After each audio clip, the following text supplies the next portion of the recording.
More guns to clean, more story time. And today's story time is about looking back and kind of remembering what my perception was of how my friends and peers were as compared to how their lives really were back then and what their lives are like now. It's interesting looking back. I know that's a big part of why people go to high school reunions. Some people go to gloat. Some people go to see their friends, obviously, and some people go to show off how well they've done, or I know some people who go to see who's a big failure, or find out how badly somebody is doing. We're human. I'd be lying if I didn't say that. Yeah, I would probably go. I've never been to a high school reunion, but I would go to find out how the guy who treated, or girl who treated me badly is doing nowadays, and kind of secretly hope they're not doing very well. But that's kind of the deep, dark secrets that we all keep as human beings. I'd be lying if I didn't think that. But in all reality, now, who I am now, if I found out somebody was doing badly, regardless if I knew them, or if I liked them or didn't like them, I'd still pray for them. I feel sorry for people now more than I used to. That treat me badly. My perspective is that if you feel the need to bring somebody down to bring yourself up, I feel sorry for you, because it's an addiction. You're constantly looking for that next fix. You're constantly looking for the downside in people, so you can find an edge or some way to make yourself feel better. And if you run into somebody or encounter somebody who has or doesn't have the qualities or the bad qualities or the downsides that you can pick on, you're going to feel miserable, and I feel sorry for you for being miserable. I agree. I should be happy that you're miserable, because you're a miserable person. No way around that. But I just want to live my life at this point, at this age that I am. I just want to live my life. I want people to be as prosperous, or even more so than me. I don't get jealous of people who are more prosperous than me, whether it be if they did it the right way through hard work, or whether it be if they cheated. It is what it is. They have to settle things up either with their maker or with their conscience. And if I worried about them, I got my own things to worry about. If I started worrying about people who I felt were undeserving, I'd never sleep at night. Because there are plenty of people out there, whether rightly or wrongly so, not deserving of what they have, that it would be an all-consuming task to crusade against people who don't deserve what they have. So, live your life. I see a lot of posts online, on Facebook and other social media, and even on YouTube, about how this person or that person isn't deserving, and we should protest against it or whatnot. And I'm for voicing your opinion, and of course the Constitution allows us redress against the government when it affects us, and some things that seemingly don't affect us at face value actually do affect us in a deeper since further on down the chain. But anyway, back to my original point here. Kids that I knew in high school that were that I thought were with it, but really weren't.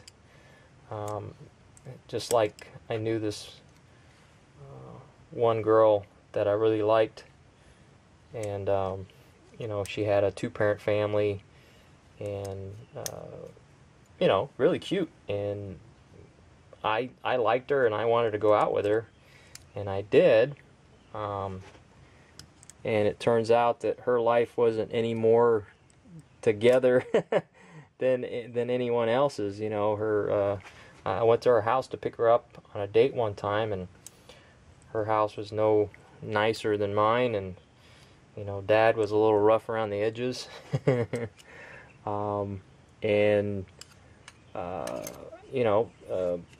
But I enjoyed my time with her. We never went out on another date, and I think we had conversations, and I wanted to go out on more dates. She's like, "No, you don't want to go out with me." Blah blah blah. I'm, of course, me coming from an adolescent boy's point of view. I didn't care. I just wanted to go out with a girl. I didn't care what kind of baggage she had, but apparently she had some baggage that she felt she didn't want to reel me into that, or could be that I was just too nerdy for her. I don't know. But she never went out with me again. I still like her, and if I ever saw her again, and I remember who she is, I'd say hi, be cordial. Another kid, and this was in elementary school. I might do a whole series on him, or a whole story time on him, but he was just a nasty kid. He was a racist. He called me racist things. He was a little hyper, always getting in trouble. And in so much that the teacher even had to take these 2 big bookshelves in the classroom and made like a little cubby just for him so kids wouldn't look at him. And this was back in the days where you could spank kids in school. But apparently it didn't work for this kid, or his mother didn't want him spanked, or what. But my perception now, looking back, is we never heard about his dad. He never talked about his dad. I remember seeing his mother. His mother was a very nice lady. Of course, no doubt he was a much nicer person when his mother was around. But at this point, I've from a long time ago, I've every time I think about him, I feel sorry for him more than anything else, more than disdain and hatred and wanting to get even with him. I hope he has a good life. I hope he's able to settle any hurts or pains he had in his life that caused him to be that way, or maybe he was just a jerk. I don't know. But the whole point is, when we're growing up, I keep saying we, but when I was growing up, my view of the world kind of centered around me. It was all about me. It still is. But even more so back then. I was kind of self-absorbed. I took things personally. And again, I'm not saying I'm perfect, and I'm not saying I've grown totally out of all those emotions and impulse feelings. I'm human. But I look back, and it's, I could blame it on hormones. I could blame it on, what do you call it?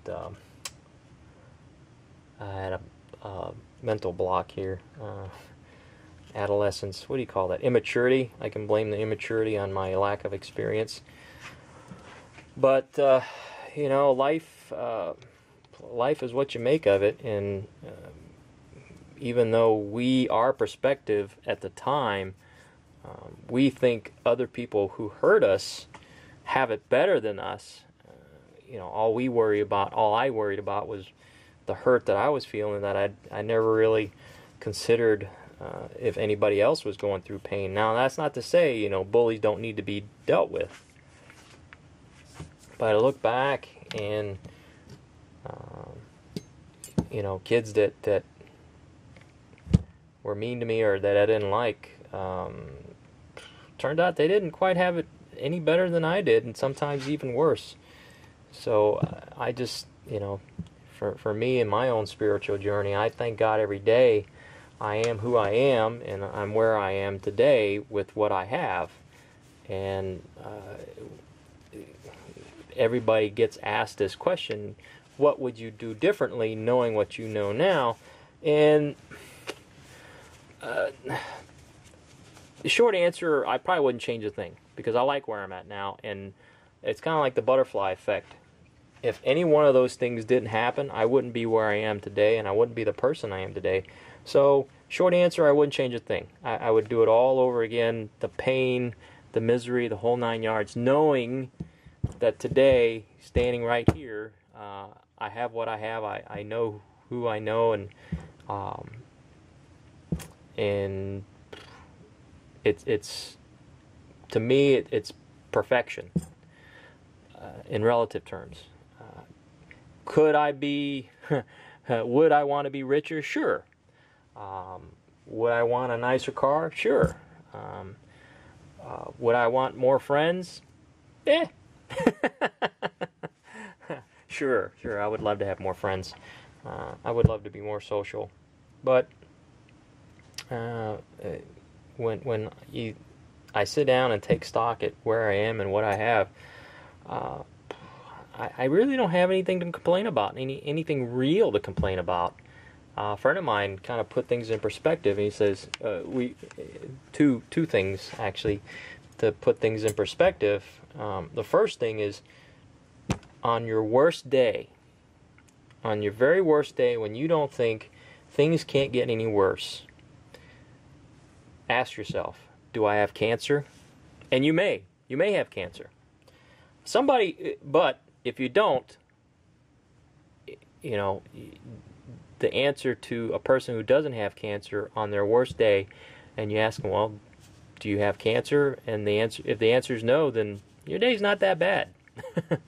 And then the other perspective was my friend and I were driving to lunch one day, and we saw a guy riding one of those push carts, taco stand carts. It was a 3-wheeler with the warmer in the front selling tacos. We see him every day, religiously, rain, shine. We see that guy out there riding his taco trike,